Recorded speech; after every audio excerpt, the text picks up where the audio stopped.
अस्सलाम वालेकुम, welcome again.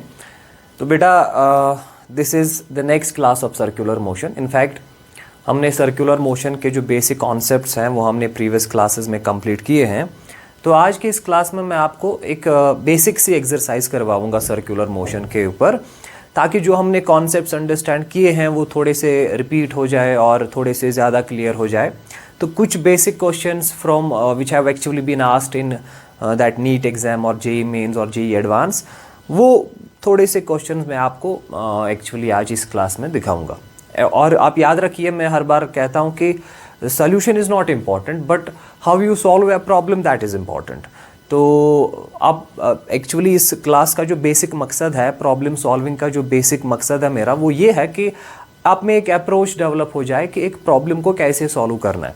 Solution तो खैर आप किसी भी बुक या इंटरनेट से या कहीं से भी ढूंढ सकते हैं, but that is not important to find the answer. How you find the answer, that is the important. ठीक है, सो आप मेथड देखिए, आप अप्रोच देखिए, हम कैसे प्रॉब्लम्स को बेटा सॉल्व करते हैं। तो सबसे पहले मैंने यहाँ पे एक बेसिक सी प्रॉब्लम बनाई हुई है।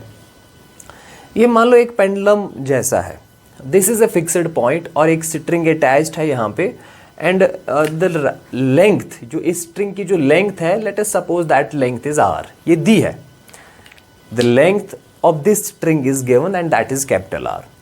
बेटा नीचे एक मास अटैच है, एक बॉब अटैच है, and the mass of this bob, let us suppose that is M. M is the mass of this point जो बॉटम पे स्ट्रिंग के साथ अटैच्ड है। इस पार्टिकल को हम इनिशियल वेलोसिटी देते हैं u, and that u is given, ये वहीं से दिया है क्वेश्चन में, that this u is equal to √6gr, where r is the length of this string. हमें क्या निकालना है, हमसे एग्जामिनर पूछता है, क्योंकि हमको पता है कि जब आप इसको इनिशियल वेलोसिटी दोगे, हॉरिजॉन्टल इनिशियल वेलोसिटी दोगे, तो ये जो पार्टिकल है ये इस तरह सर्कुलर मोशन जो है, सर्कुलर मोशन करेगा। मतलब ये इस तरह एक आर्क ट्रेस करेगा। आर्क, इसकी जो मोशन है that will follow an arc, इसकी जो ट्राइजेक्टरी है that will B a circle, an arc of a circle, और ये ऊपर ऊपर जाएगा। हमसे एग्जामिनर पूछता है, हमारा जो क्वेश्चन है कि वो ये है कि अब बताओ, जब ये particle at an angle theta पे पहुंच जाएगा, हमें उस टाइम पे बताओ कि इसने कितनी height, h is the height, इसने कितनी हाइट एक्वायर की होगी। और हाइट हमको मेजर करनी है फ्रॉम द इनिशियल पॉइंट। इसको हम डेटम या रेफरेंस लेवल लेंगे, इस लेवल से हमें देखना है कि ये कितना राइज हुआ है, तो हमें हाइट फाइंड आउट करनी है। Number second, we have to find its velocity. हमें इस पॉइंट पे एट एन एंगल थीटा पे हमें इसकी वेलोसिटी फाइंड आउट करनी है। एक्चुअली जो थीटा हमें दिया है ना वहाँ से, दैट इज 60, तो हमें 60 डिग्री एंगल पे इसकी हाइट फाइंड आउट करनी है, ये कितना ऊपर गया है, कितना ऊपर चला गया है। हमें इस पॉइंट पे इसकी वेलोसिटी फाइंड आउट करनी है। We have to find out AR। AR is the radial acceleration, जिसका दूसरा नाम सेंट्रीपिटल एक्सेलरेशन है, उसका वैल्यू यहाँ पे फाइंड आउट करना है। We have to find out AT। AT is the tangential acceleration, ठीक है, यहाँ पे टेंजेंशियल एक्सेलरेशन फाइंड आउट करना है। We have to find Fnet, इस पे टोटल फोर्स कितना एक्ट हो रहा है उसका वैल्यू फाइंड आउट करना है। And we have to find T, why T is the tension. तो बेटा कुल मिला के बात ये है कि ऐसे इस प्रॉब्लम को थोड़ा सा मैं फिर से एक्सप्लेन करता हूँ, क्योंकि मैं हमेशा आपसे कहता हूँ कि जितनी अच्छी तरीके से आपको प्रॉब्लम समझ में आएगी, क्वेश्चन समझ में आएगा, उतना आपके लिए फिर आसान होगा उसका सॉल्यूशन ढूंढना। So the first priority, the first thing is to understand the problem clearly.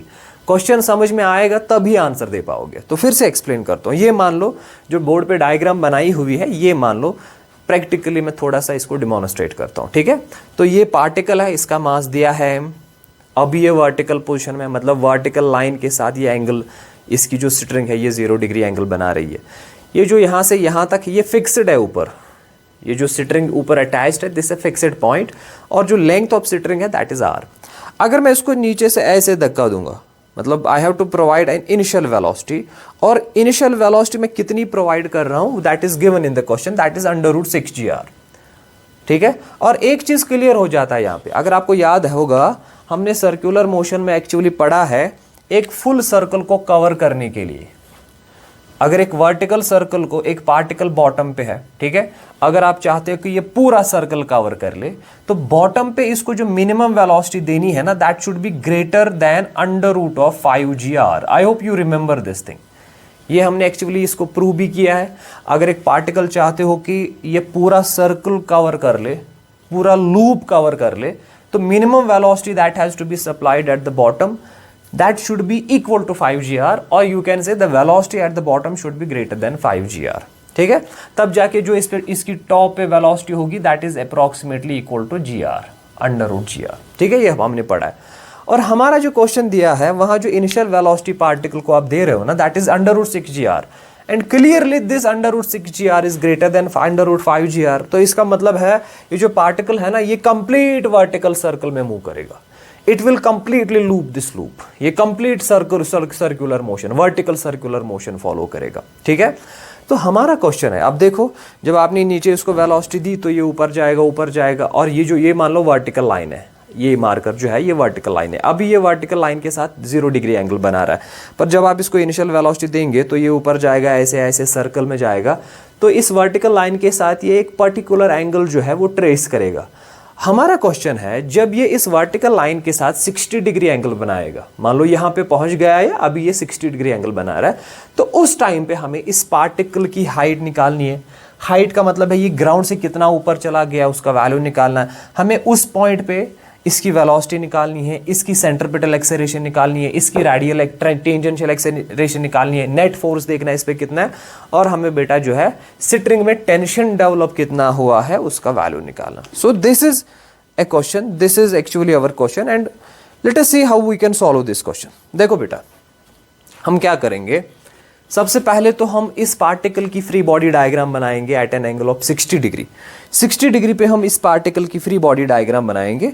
उस फ्री बॉडी डायग्राम से बहुत सारी चीजें हमारे लिए क्लियर होंगी। Let me make the free body diagram of this particular body और this particular point at an angle of 60 degree. ठीक है, तो फ्री बॉडी डायग्राम आपने लॉज ऑफ मोशन में बहुत बार पढ़ा है, बहुत बार बनाई है, तो बनाओ बेटा इसकी फ्री बॉडी डायग्राम, दिखाओ कौन कौन सा फोर्स एक्ट हो रहा है। तो बेटा यहां से स्ट्रिंग है, so this force will B force of tension. ये स्ट्रिंग है तो टेंशन होगा। ठीक है, वर्टिकल के साथ ये जो वर्टिकल लाइन है, इस वर्टिकल लाइन को हम यहां पे लाएंगे, दिस इज वर्टिकल लाइन। अगर ये जो स्ट्रिंग है ना, अगर ये यहाँ पे एंगल थीटा बना रही है, अगर आप यहाँ पे एक वर्टिकल लाइन डालोगे तो ये वर्टिकल लाइन पैरेलल आएगी, तो इसका मतलब है ये जो स्ट्रिंग है ना, ये इस वर्टिकल लाइन के साथ यहाँ पे भी एंगल थीटा बनाएगी। तो मेरे कहने का मतलब है, इस पार्टिकल की जब आप फ्री बॉडी डायग्राम बनाओगे, ये टेंशन है, तो वर्टिकल लाइन के साथ जो टेंशन का एंगल बनेगा ना, that will also be theta. अब यहाँ पे थीटा कितना लिया है हमने, दैट इज 60, तो मैं यहाँ पे 60 डिग्री लिखता हूँ। ठीक है, हो गया एक फोर्स। दूसरा फोर्स होगा बेटा इस पे mg, इसका weight, and weight always acts vertically downward, you know that, so this is mg। ठीक है, अब इसको थोड़ा सा रिजॉल्व करते हैं हम यहाँ पे, क्योंकि हमें देखना है कि इस पे टोटल फोर्स कितना एक्ट हो रहा है, तो हमें इस फोर्स और इस फोर्स का रिजल्टेंट निकालना पड़ेगा। तो इसके लिए हम रेजोल्यूशन करते हैं। तो हम क्या करेंगे बेटा, लेट अस हम एक काम करेंगे, एक ऐसे एक हॉरिजॉन्टल लाइन ड्रा करेंगे, और ये जो सर्कल है यहाँ से हमें एक और लाइन, ये जो टेंशन है ना, इसके लिए एक और परपेंडिकुलर लाइन ड्रा करेंगे। देखो ये जो लाइन है, this is perpendicular to this tension, and this line is perpendicular to mg। या फिलहाल ये जो टेंशन की लाइन है इसको भी आप एक्सटेंड कर लो। चलो ये लाइन हमें नहीं चाहिए, दिस इज नॉट रिक्वायर्ड। अब अगर हमने क्या किया, mg की लाइन और टेंशन की लाइन को एक्सटेंड कर लिया, और ये जो टेंशन की लाइन है इस पे एक परपेंडिकुलर लाइन हमने कंस्ट्रक्ट कर दी। अब अगर ये एंगल थीटा है बेटा, तो ये एंगल भी 60 डिग्री होगा। फाइन, अब mg को रिजॉल्व कर लो। अगर ये mg है, so this will be mg cos of 60 degree, cos 60 is 1/2, सो ये बनेगा बेटा mg/2। ठीक है, तो ये वाला कंपोनेंट कितना होगा, this will be mg sin of 60 degree, sin 60 is √3/2, so this will be equal to mg √3/2। ठीक है, शाबाश। अब देखो बेटा, ये mg cos 60, this is opposite to tension, so this t and this mg cos of theta जो है, यही प्रोवाइड करेंगे नेसेसरी सेंट्रीपिटल फोर्स, क्योंकि सेंटर जो है ना, सेंटर जो है वो यहाँ पे है अप्रोक्सीमेटली। तो अगर आपको सेंट्रीपिटल फोर्स का जो है वैल्यू निकालना है, तो हमने पढ़ाया आपको कि centripetal force is actually the net force toward centre, और वही सेंट्रिपिटल फोर्स है responsible, that centripetal force is responsible for its circular motion. तो what is the net force towards this centre? अगर ये सेंटर है यहाँ पे तो नेट फोर्स इसके और कितना है? एक तो t है और अपोजिट में mg cos 60 है, तो net force towards centre is t minus mg cos 60। So this will be your centripetal force, so this will be your mv²/r, ठीक है। और टेंजेंशियल फोर्स कितना है बेटा यहाँ पे? Tangential force that is actually जो सर्कुलर मोशन हो रही है ना यहाँ पे, तो यहाँ पे जो टेंजेंशियल फोर्स आ रहा है that is mg sin of 60। तो यही फोर्स जो है बेटा, this tangential force is actually responsible for changing the magnitude of velocity and this centripetal force is responsible for changing the direction of velocity. I hope you remember these things, ये सारी चीजें हमने पढ़ी है, ठीक है। तो सबसे पहले हमें क्या निकालना है? चलो फ्री बॉडी डायग्राम तो बना ली हमने, अब हमें सबसे पहले बेटा निकालना है h का वैल्यू। ये ग्राउंड सरफेस से ये ऊपर कितना चला गया होगा। तो अब देखो यहाँ पे मैं पहले ये जो ग्राउंड सरफेस है ना, इसको ये इस लाइन से रिप्रेजेंट करता हूँ। तो अब ये इस लेवल पे आ गया है, तो ये अभी इसकी करंट लेवल है। तो मान लो ये जो हाइट इसने एक्वायर की है ना, late us suppose this height is h, ठीक है। देखो इस h का वैल्यू हम कैसे निकालेंगे?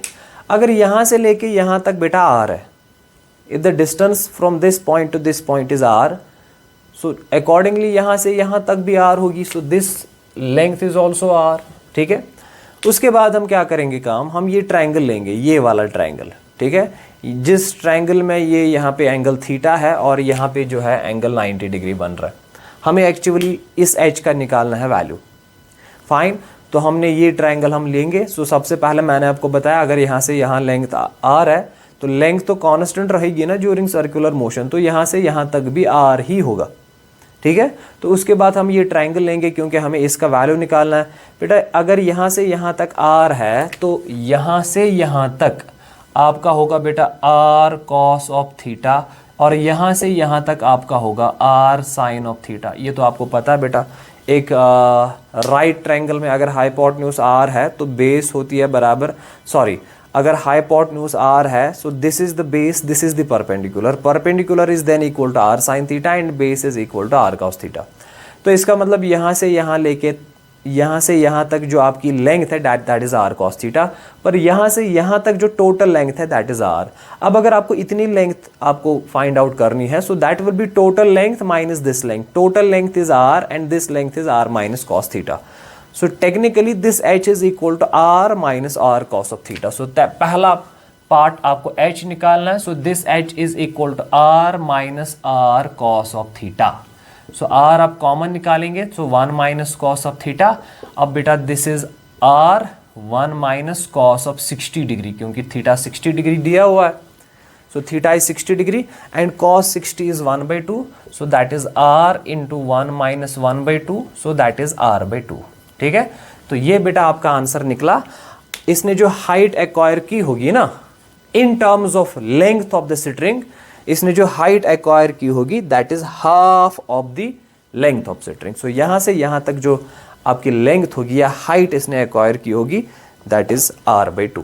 सो this is your first part, this is your part first, ठीक है। Let's move to number next v। आपको इस पॉइंट पे निकालनी है इसकी वेलोसिटी। इनिशियल वेलोसिटी दी है, इनिशियल वेलोसिटी आपकी दी है दैट इज √6gr। आपको इस पॉइंट पे निकालनी है वेलोसिटी। तो मैं यहाँ पे आंसर्स लिखूंगा बेटा। नंबर 1, h का जो आंसर निकला है दैट इज r/2, ठीक है। अब हमें क्या फाइंड आउट करना, we have to find out the velocity at this point. Initial velocity is given, we have to find out the velocity.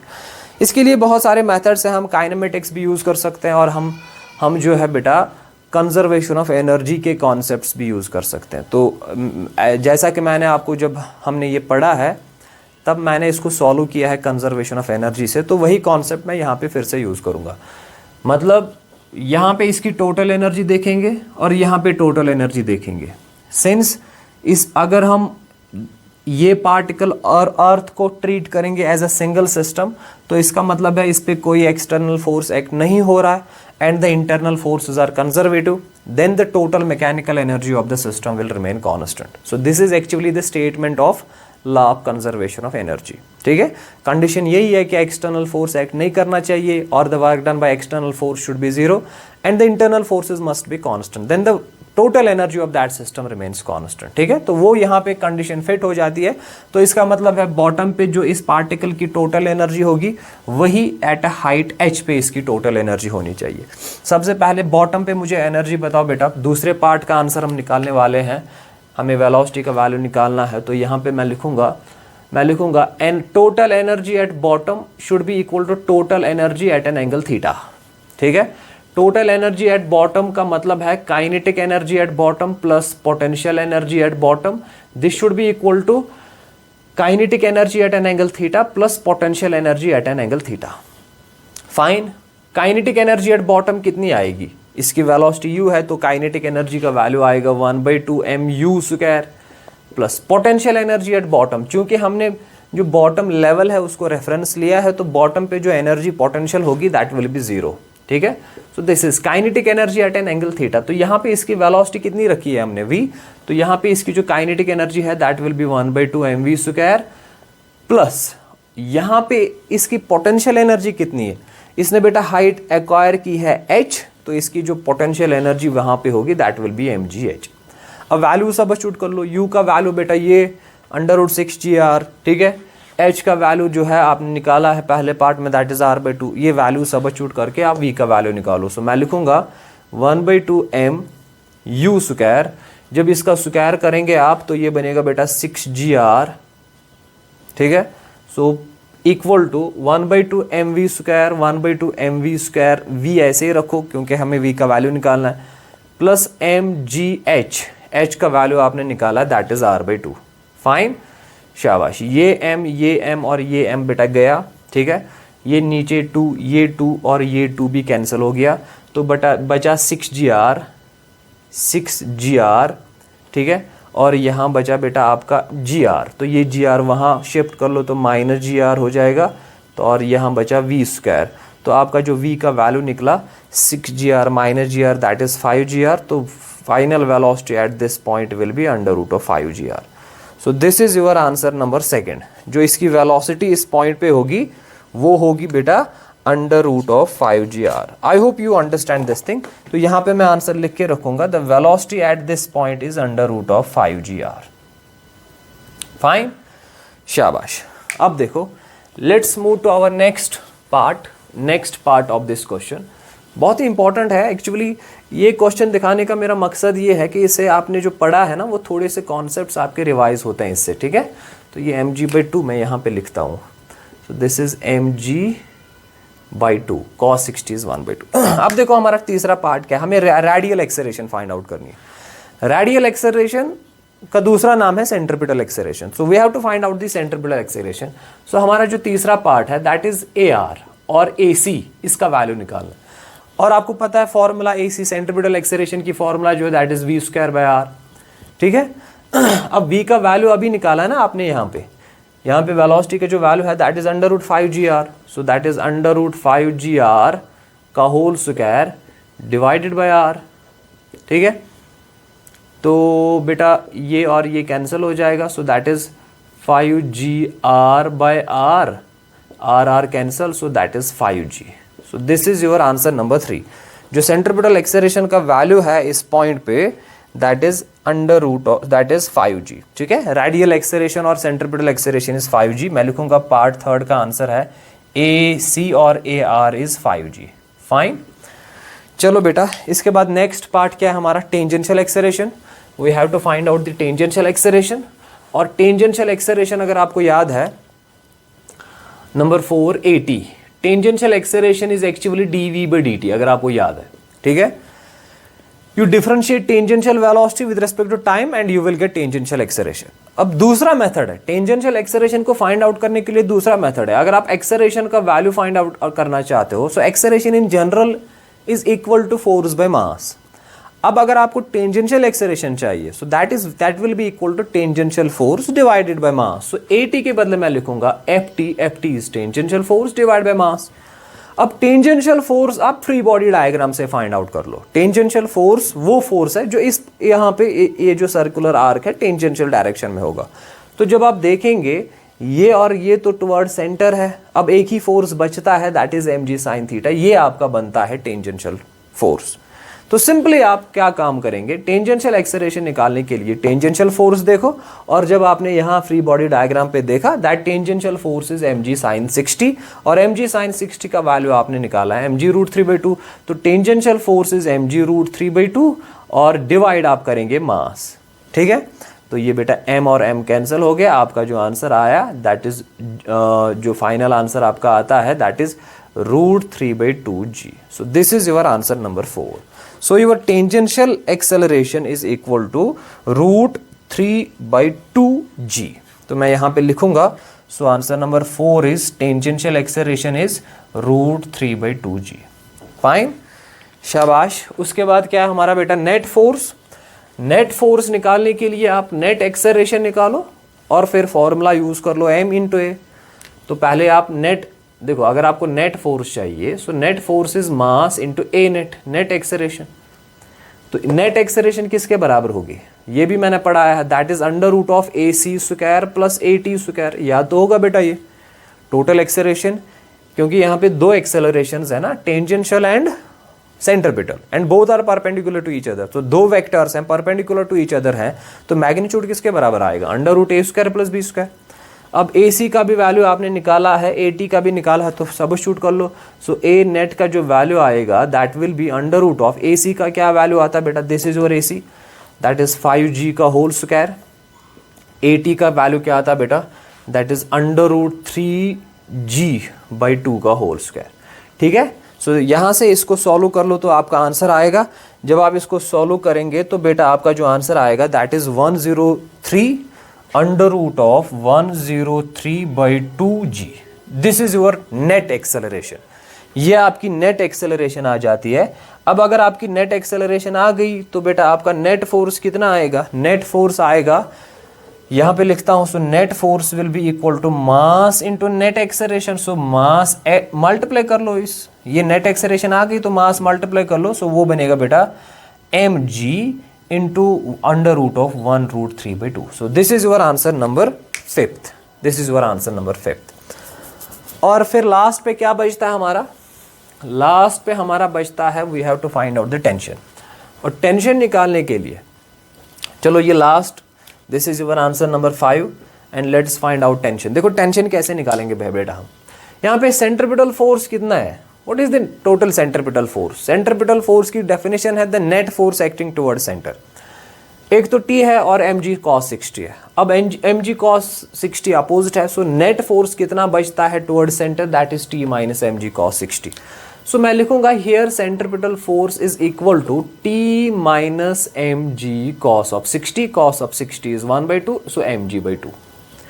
अब FC किसके बराबर है, सेंट्रीपिटल फोर्स की formula that is mv²/r, so that is T minus mg/2। तो T का क्या value आएगा, T will be equal to mv²/r, ये यहां जाएगा, so that is mg/2। Fine, so T will be equal to m तो ऐसे ही, r भी ऐसे ही, v बेटा इस पॉइंट पे वेलोसिटी का वैल्यू आपने निकाला ना, दैट इज √5gr, ये वैल्यू निकाला, तो इसका स्क्वायर जब करोगे वो 5gr बनेगा प्लस mg/2 बनेगा, ये r कैंसिल होगा, सो ये बनेगा 5mg plus mg, 5mg plus mg/2। सो आपका जो फाइनल आंसर है that is 5mg plus mg/2। ठीक है, सो ये आधा, दिस इज 5, तो ओवरऑल जो आंसर आपका आएगा दैट विल बी 5.5 mg, और उसके बदले आप लिख सकते हैं बेटा that will B 2 5s 10 plus 1 that is 11/2 mg। So this is your final answer, this is the value of tension. तो टेंशन का जो वैल्यू आ रहा है बेटा that is 11/2 mg। So this was our question number first. तो इस question number first से मैंने, this was actually a question based on motion in vertical circle, a non-uniform circular motion। तो यहाँ पे मैंने आपको वेरियस पैरामीटर्स कैसे निकालने हैं वो दिखाया बेटा। तो ये जो मैंने यहाँ पे क्वेश्चन सॉल्व किया है, this question can be asked in may be simple harmonic motion also, क्योंकि वहाँ पे भी पेंडुलम की जो मोशन है that is also motion in vertical circle. तो बेटा जनरल सा प्रोसीजर है कैसे सॉल्व करना है, कुछ आंसर्स हमारे डायरेक्ट फार्मूला से निकलते हैं, पर अगर आपकी अंडरस्टैंडिंग होगी ना, बेसिक कॉन्सेप्ट आपने अच्छे से पढ़ा होगा, तो बिल्कुल बेसिक डायग्राम बना लो और सॉल्व कर लो, आपको कोई भी फार्मूला याद रखने की ज़रूरत नहीं है। ठीक है, so this was our question number first. Now let's move to number next. देखो बेटा, the next question is shown on the board. बहुत बार पूछा गया है ये क्वेश्चन.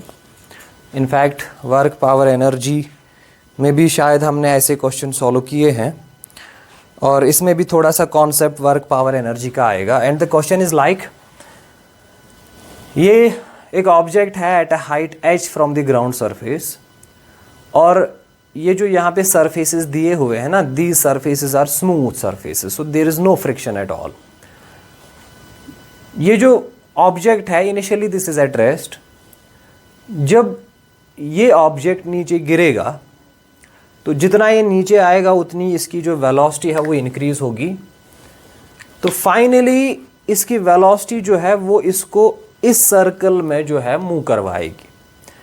ऑब्वियस सी बात है, this is a simple basic thing, you try to understand. यहाँ से इसको गिराओगे तो ये नीचे आएगा, नीचे गिर के ये ऐसे चलेगा, फिर इस सर्कल में ये घूमेगा. हमारा क्वेश्चन है कि इस सर्कल को कंप्लीट करने के लिए, इस सर्कल को कंप्लीट करने के लिए ये किस हाइट से गिरना चाहिए. We have to actually find out the value of this h in terms of this r. मान लो, देखो ये कॉमन सेंस है, जितना ये ऊपर से गिरेगा, जितनी हाइट ज़्यादा होगी उतना ये ज़्यादा वेलोसिटी एक्वायर करेगा, और जितनी ये ज़्यादा वेलोसिटी एक्वायर करेगा उतना ये आराम से इस सर्कल, इस वर्टिकल सर्कल में आराम से मूव कर सकता है, उतना आराम से ये सारे सर्कल के जो लूप है इसको कवर कर सकता है. तो जैसे हमने वर्टिकल सर्कल में पढ़ा है ना कि एक वर्टिकल सर्कल को कंप्लीट करने के लिए जो बॉटम पे रिक्वायरमेंट है ना वेलोसिटी, मान लो दिस इज द बॉटम, यहाँ पे जो वेलोसिटी है that velocity should be greater और equal to under root of 5gr. ये आपको याद होगा, ये हमने पढ़ा है. अगर आप चाहते हो कि ये पार्टिकल जब यहाँ से गिरे फिर इस पूरे सर्कल को कवर कर ले, वर्टिकल मोशन हो जाए, यहाँ पे पूरा सर्कल, पूरा लूप ये लूप कर ले, तो कम से कम इसकी जो मिनिमम पे वेलोसिटी होनी चाहिए ना, दैट शुड बी ग्रेटर और इक्वल टू 5gr. इसको तो हमने डिराइव किया है, प्रूव किया है. अब ये वेलोसिटी कहाँ से आएगी? बेसिकली जब ये यहाँ से गिरेगा इसकी पोटेंशियल एनर्जी कन्वर्ट हो जाएगी काइनेटिक एनर्जी में. तो जितनी ज़्यादा पोटेंशियल एनर्जी होगी, जितनी ज़्यादा हाइट होगी, उतनी इसकी काइनेटिक एनर्जी ज़्यादा एक्वायर होगी, उतनी इसकी वेलोसिटी ज़्यादा बढ़ेगी. अब जितनी वेलोसिटी ज़्यादा बढ़ेगी, अगर वो वेलोसिटी कम से कम इस वेलोसिटी के बराबर हो गई तो ये इस पूरे सर्कल को कवर कर सकता है. So we have to find out what should be the height, what should be the value of height in terms of r, so that when you drop this object, when this object start moving from this point, so that it completes the vertical circle. ठीक है, तो हम क्या करेंगे बेटा, हम सबसे पहले देखेंगे जब ये ऑब्जेक्ट यहाँ से यहाँ आएगा, हम देखेंगे अगर यहाँ पे इसकी हाइट h है, हम देखेंगे यहाँ पे इसकी वेलोसिटी कितनी होगी. ठीक है, तो उसको हम करेंगे बेटा law of conservation of energy से. तो यहाँ पे क्या होगा, यहाँ पे इसकी काइनेटिक एनर्जी 0 है, पोटेंशियल एनर्जी मैक्सिमम है, दैट इज mgh. जब ये यहाँ बॉटम पे आ जाएगा इसकी पोटेंशियल एनर्जी 0 बनेगी, काइनेटिक एनर्जी होगी मैक्सिमम. तो टेक्निकली यहाँ पे mgh ये इसकी पोटेंशियल एनर्जी है, जब ये नीचे आएगा ये कन्वर्ट होगी इसकी काइनेटिक एनर्जी में. सो दैट विल बी 1/2 mv². ये m और m कैंसिल हो गया, तो v का वैल्यू क्या निकलेगा बेटा, that will be 2gh under root of 2gh. तो इसका मतलब है जब ये यहाँ से गिरेगा ना तो बॉटम पे इसकी वेलोसिटी इतनी होगी. अब इस सर्कल को कंप्लीट करने के लिए ये जो वेलोसिटी है ना बेटा, this velocity should be greater और equal to under root 5gr, तभी जाके ये कंप्लीट लूप करेगा. So this velocity should be greater और equal to under root 5gr. अगर आप मिनिमम हाइट निकालना चाहते हैं तो आप लिखेंगे इक्वल टू, जनरल एक्सप्रेशन के लिए लिखते हैं आप, this velocity should be greater और equal to under root 5gr. ठीक है, सो ये रूट गया, ये g गया, तो 2h should be equal to 5r और h should be equal to 5/2r. So ये आपकी निकली एक्सप्रेशन. तो दिस इज एक्चुअली ग्रेटर और इक्वल. सो मिनिमम हाइट जो यहाँ पे होनी चाहिए ना, minimum height that should be equal to 5/2r. जो इसका रेडियस है, इसका रेडियस है 5/2 times of that radius should be this height. अगर ये हाइट मान लो, अगर ये इसका रेडियस 10 मीटर है, 10 मीटर है, तो यहाँ पे 10 आएगा, सो 5/2 इंटू 10, सो 2 5 5 5 25। सो अगर ये 10 मीटर की रेडियस है इस सर्कल की, तो यहाँ पे जो हाइट होनी चाहिए ना, दैट शुड बी 25 मीटर।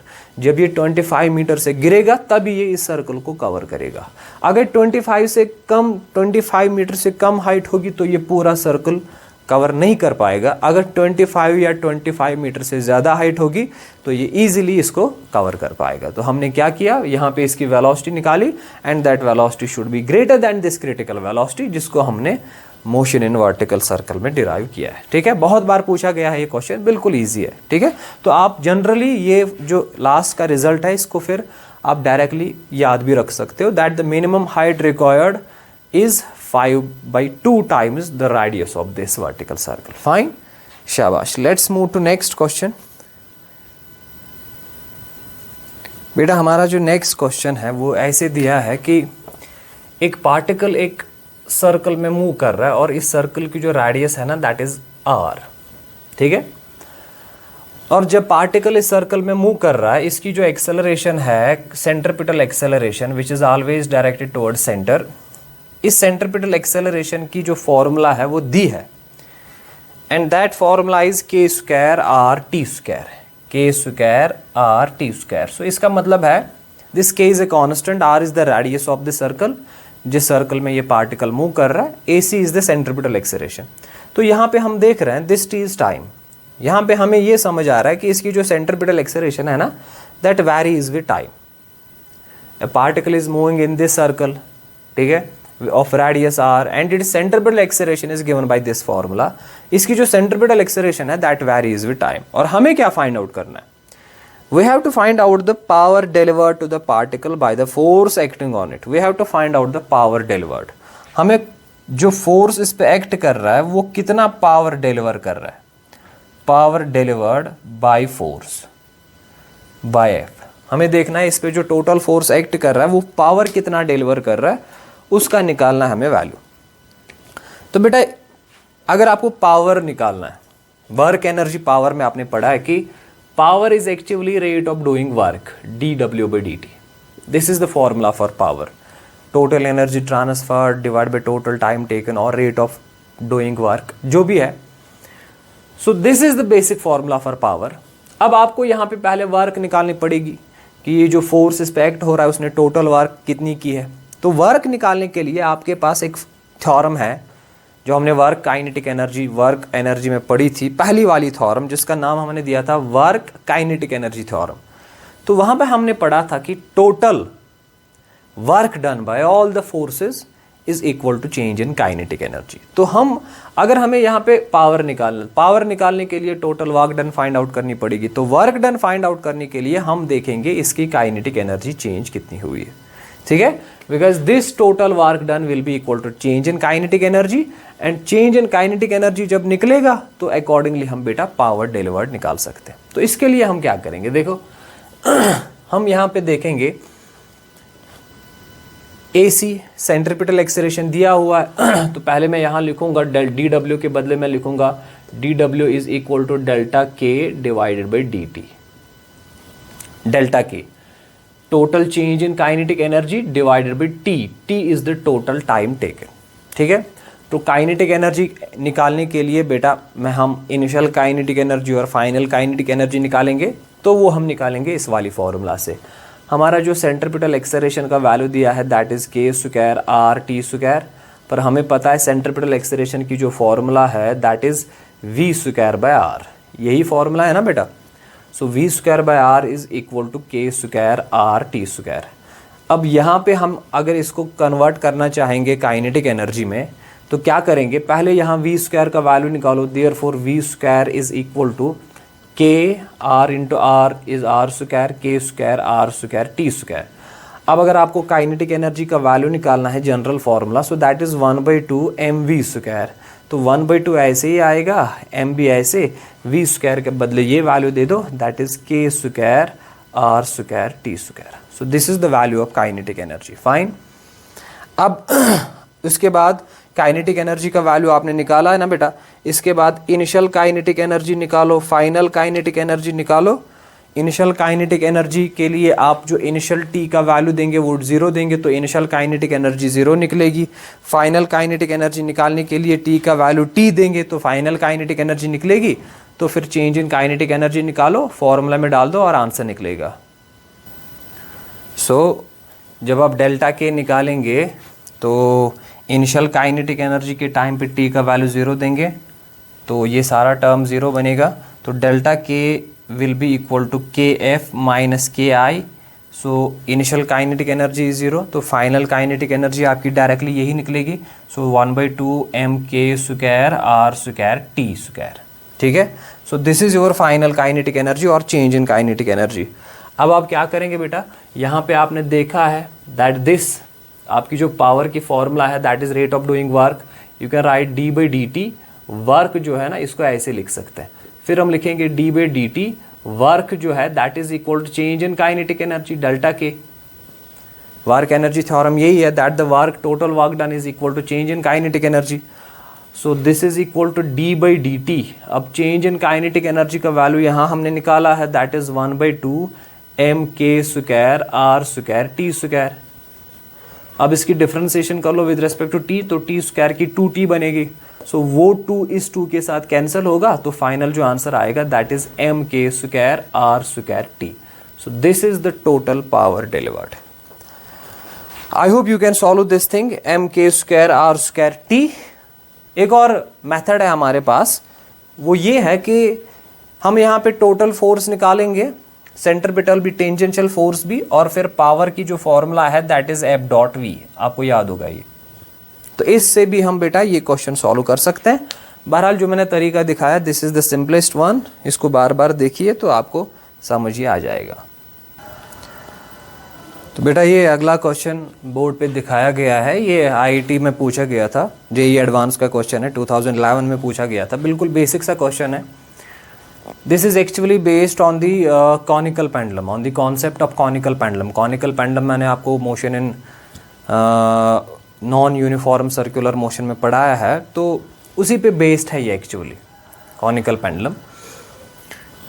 तो बेटा यहाँ पे लेंथ ऑफ सिटरिंग दिया हुआ है 0.5 मीटर, मास जो इस पार्टिकल का है दैट इज 0.5 kg, और इस सिटरिंग में जो मैक्सिमम टेंशन जो ये सिटरिंग बियर कर सकती है दैट इज 324 न्यूटन। हमें देखना है कि जब ये हॉरिजेंटल सर्कल में रोटेट करेगा, हॉरिजेंटल सर्कल में रिवॉल्व करेगा, ऐसे दिखाता हूं मैंने आपको पढ़ाया था कॉनिकल पेंडुलम ऐसे मूव करता है, ऐसे मूव करता है बेटा कॉनिकल पेंडुलम।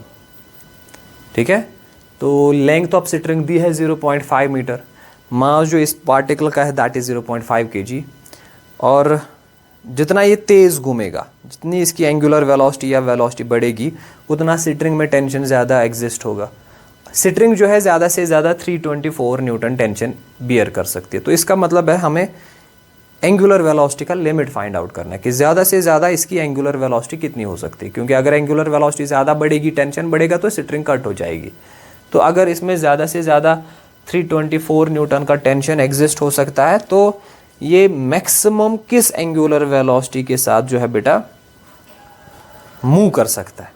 तो देखो जब ये मूव करेगा ना तो ऐसे हॉरिजॉन्टल सर्कल में मूव करेगा। ये जो सर्कल है इसका रेडियस आप मान लो r, ये जो यहाँ पे एंगल है let us suppose this angle is theta. ठीक है, और वेरी इंपॉर्टेंट इज, अब देखो बेटा हमें बेसिकली मैक्सिमम एंगुलर वेलोसिटी का वैल्यू फाइंड आउट करना है। तो क्या करेंगे हम, जब इसकी फ्री बॉडी डायग्राम बनाएंगे हम, सो ये इसका टेंशन होगा, अगर ये एंगल यहाँ पे थीटा है तो ये एंगल भी थीटा होगा।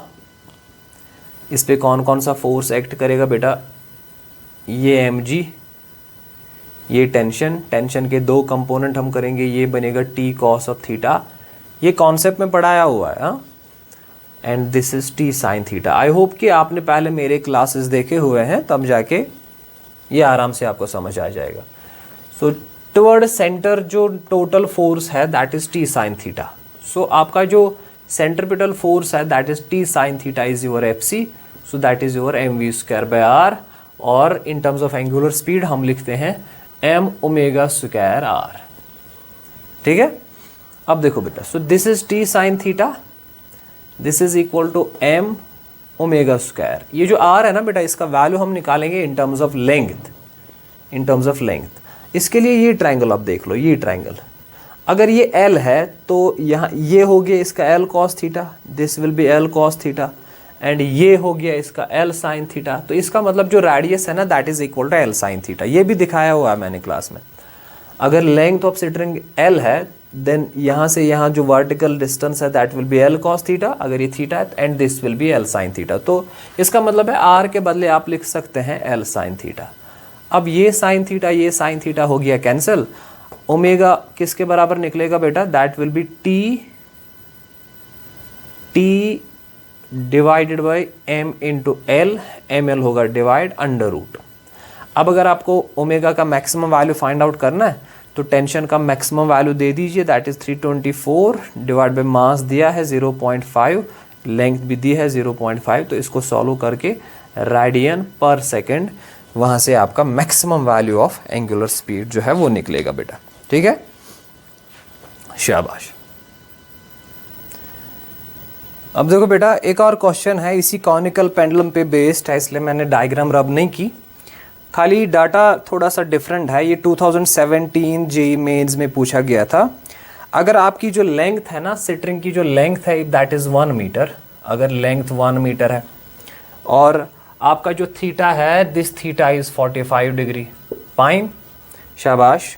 और आपकी जो the radius of the circle is 0.4 metre, जो ये जो रेडियस है ना सर्कल की, ये भी दिया हुआ है, जिस सर्कल में ये मूव करेगा that is given, that is 0.4 metre. आपको क्या करना है, you have to find out the angular speed. आप एंगुलर स्पीड आपको फाइंड आउट करना है बेटा, इसी तरीके से जैसे हमने ये क्वेश्चन सॉल्व किया था ऐसे ही करना है। यही कॉनिकल पेंडुलम है, मूव कर रहा है और जिस हॉरिजॉन्टल सर्कल में ये मूव कर रहा है उसकी रेडियस 0.4 मीटर दी है, length of string is 1 metre and this angle is 45 degree. अगर ये रेडियस नहीं भी दी होगी तब भी हम इस रेडियस को निकाल सकते हैं in terms of this length and this angle, because this R is L sine of 45 degree. ठीक है बेटा, तो ये डायग्राम बन रही है यहाँ पे। तो हमें बताओ सेंट्रिपिटल फोर्स जो है that is T sine theta, that is equal to mv square by r। ठीक है, क्योंकि this net force toward center is T sine theta, और ये जो T cos थीटा है this T cos theta is equal to mg। दोनों equations को divide करेंगे, sine theta by cos theta हो गया tan theta, T cancel, so tan theta आपका बनेगा बेटा mm cancel, that will B v square by rg। ठीक है, अब tan थीटा 45 डिग्री दिया है, सो tan थीटा का वैल्यू 1 आएगा because tan 45 is 1, so v square by rg। तो आपका जो v का वैल्यू निकलेगा वो निकलेगा that will be under root of rg। अब r का वैल्यू दिया है दैट इज 0.4 इंटू जी का वैल्यू 10 दे दो, so that is 0.4 into 10 is under root 4, so that is 2 metre per second. ठीक है, सो इसका जो वैल्यू आएगा ना, आपकी जो स्पीड है, जिस स्पीड से ये पार्टिकल मूव करेगा इस सर्कल में, that will B 2 metre per second. Fine, so this was based on the conical pendulum. So beta, these were some few questions from some competitive exams which have been asked from this unit called circular motion. आप बाकी जो exercise है वो खुद कीजिए, मैं ज़्यादा focused रहता हूँ कॉन्सेप्ट पे, क्योंकि एक बार आपका कॉन्सेप्ट क्लियर हो जाए, एक बार आपने अच्छे तरीके से समझ लिया, फिर आप प्रॉब्लम सॉल्विंग जो है वो उसके बाद उस पर फोकस होता है।